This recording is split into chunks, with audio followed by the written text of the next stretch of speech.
Halo, selamat pagi anak-anak kelas 10. Assalamualaikum warahmatullahi wabarakatuh. Semoga kalian dalam lindungan Allah Subhanahu wa taala. Hari ini kita masuk materi sejarah peminatan. Materinya adalah sebenarnya melanjutkan materi peradaban Islam di Asia Tenggara. Kalau sekarang kita fokus ke peradaban awal di Indonesia. Gitu ya. Nah, perkembangan peradaban awal di masyarakat Indonesia. Yang pertama, ya, kamu harus tahu dulu ya tujuan pembelajaran ini gitu.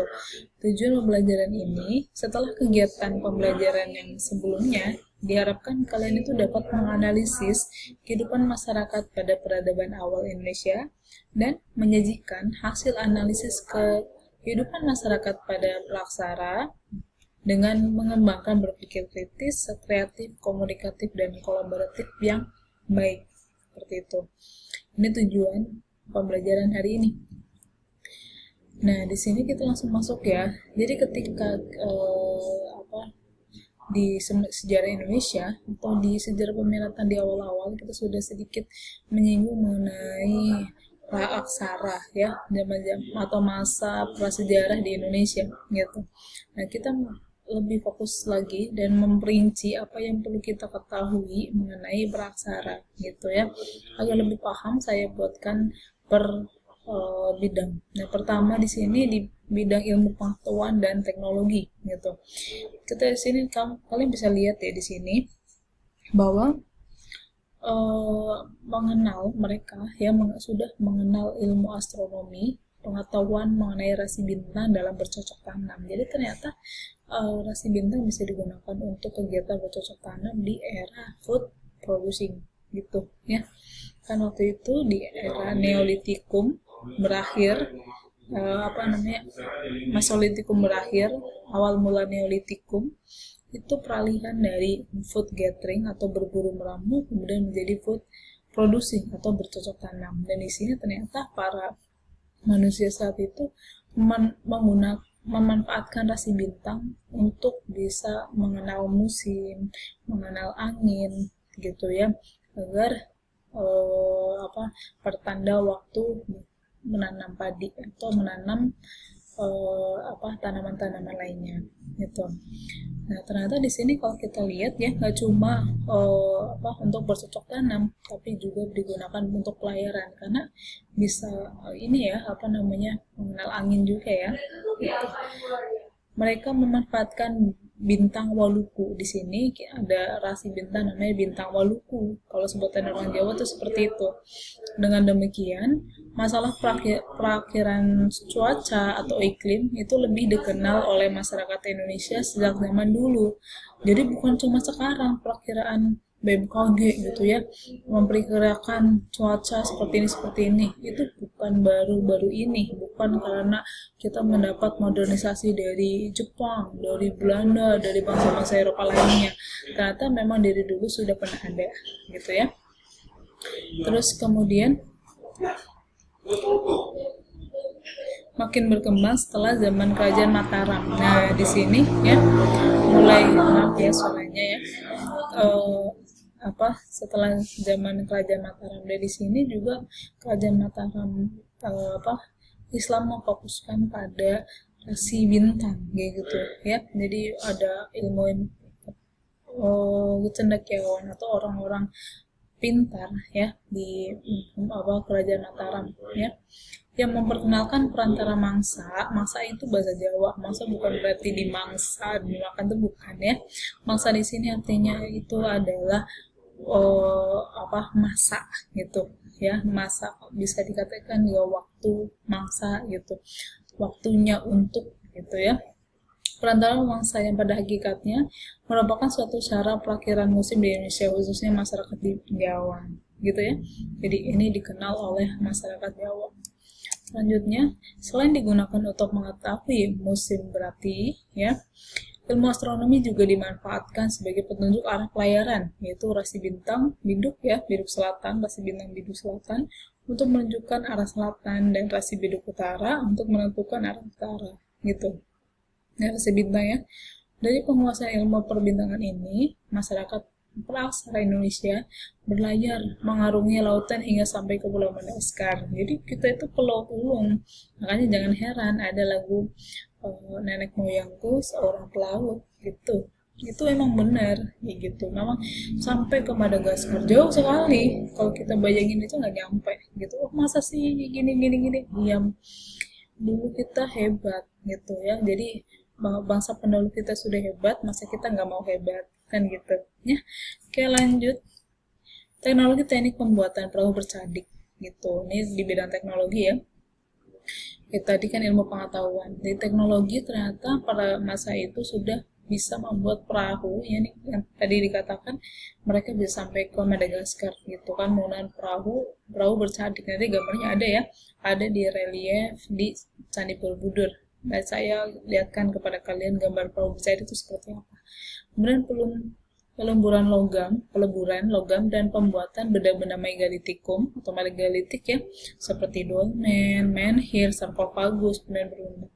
Ini kalau kalian masih ingat pelajaran semester 1 di kelas 10, kalian pasti nggak asing ya. Dolmen itu adalah meja sesaji, menhir itu apa? Tiang atau tugu batu untuk kegiatan upacara. Sarkofagus ini adalah peti mati yang bentuknya lonjong. Kemudian berunak ini adalah tempat ibadah, tapi memang bentuknya undak-undakan. Jadi dikatakan punden berunak-undak, gitu ya. Oke, di sini ada fotonya. Nah, di gambarnya ya, menhir itu yang seperti ini. Tadi tugu atau tiang batu yang tinggi menjulang. Ini dolmen, ya. Meja sesaji, biasanya sesajinya taruh di di sekitar situ. Waruga ini adalah peti mati. Kalau di tadi belum dijelaskan ya. Waruga itu peti mati tapi bentuknya memang seperti ini. Kalau kita lihat kayak kandang apa gitu ya, walaupun kanan kirinya itu tertutup. Ini ada badan orang manusia di dalam gitu ya. Kemudian ada sarkofagus ini ya, peti mati juga dari batu yang bentuknya itu lonjong dan ini punden berundak gitu. Memang kalau kita lihat itu undak-undakan. Nah, ini tadi yang kapal bercadik ya, yang ada di relief Candi Borobudur. Kapal ini bisa mengantarkan masyarakat Indonesia ke mana tadi? Madagaskar. Hebat sekali ya dengan perahu yang seperti ini, dengan ombak yang luar biasa itu dan menyeberangi samudra. Berarti keren kan nenek moyang kita. Selanjutnya,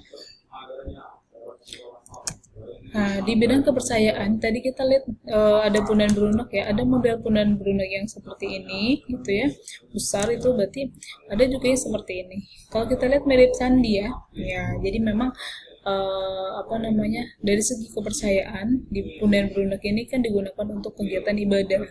Begitu pula candi ya, candi pada masa Hindu Buddha juga seperti itu gitu. Inilah namanya akulturasi namanya.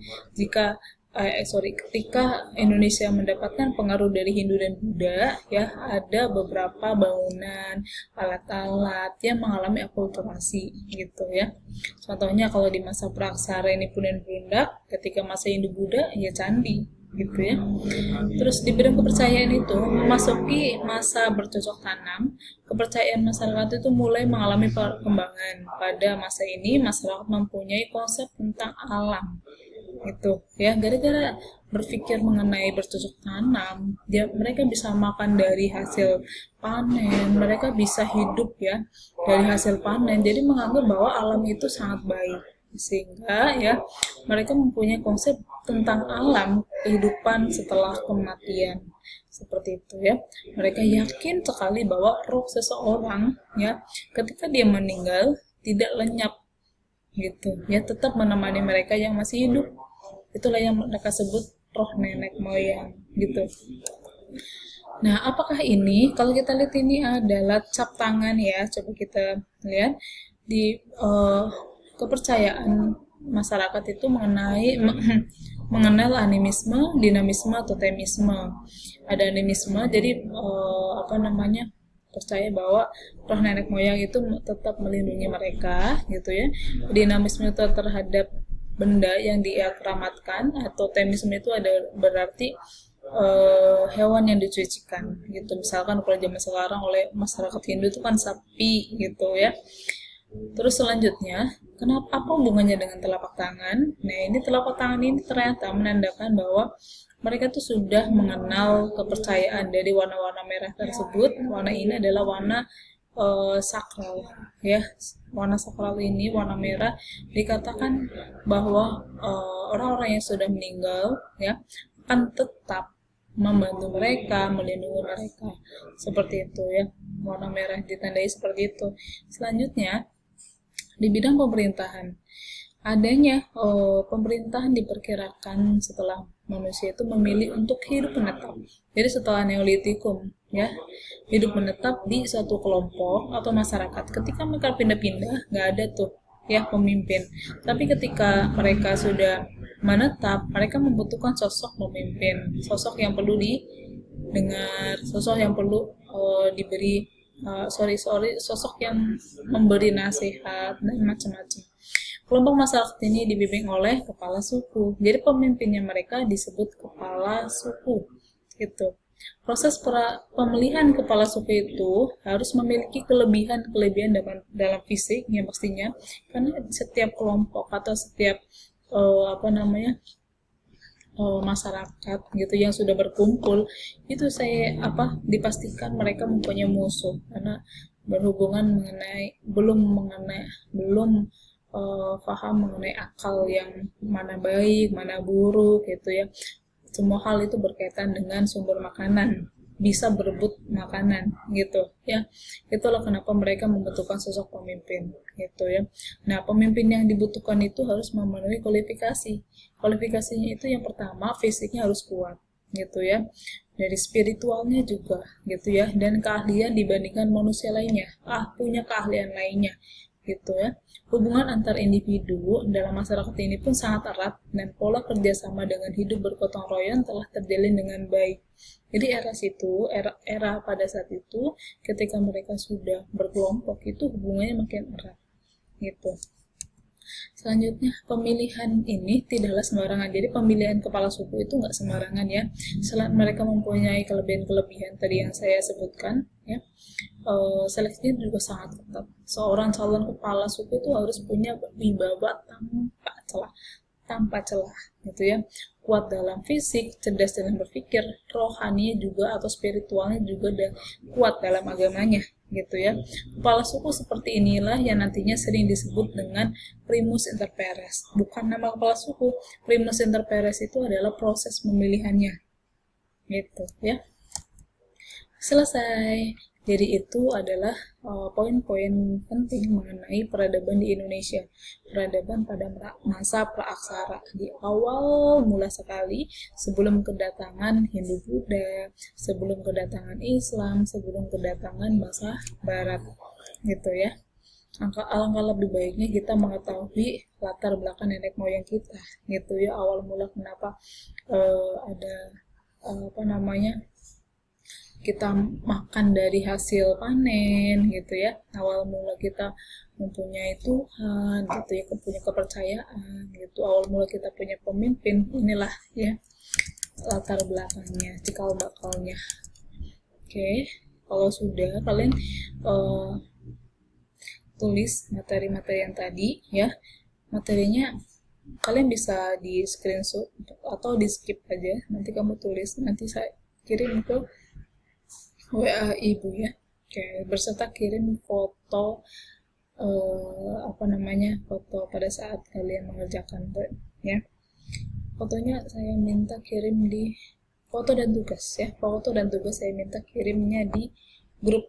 Saya nggak menerima mengirim di PC karena terlalu banyak. Oke. Terima kasih semuanya. Selamat pagi. Wassalamualaikum warahmatullahi wabarakatuh.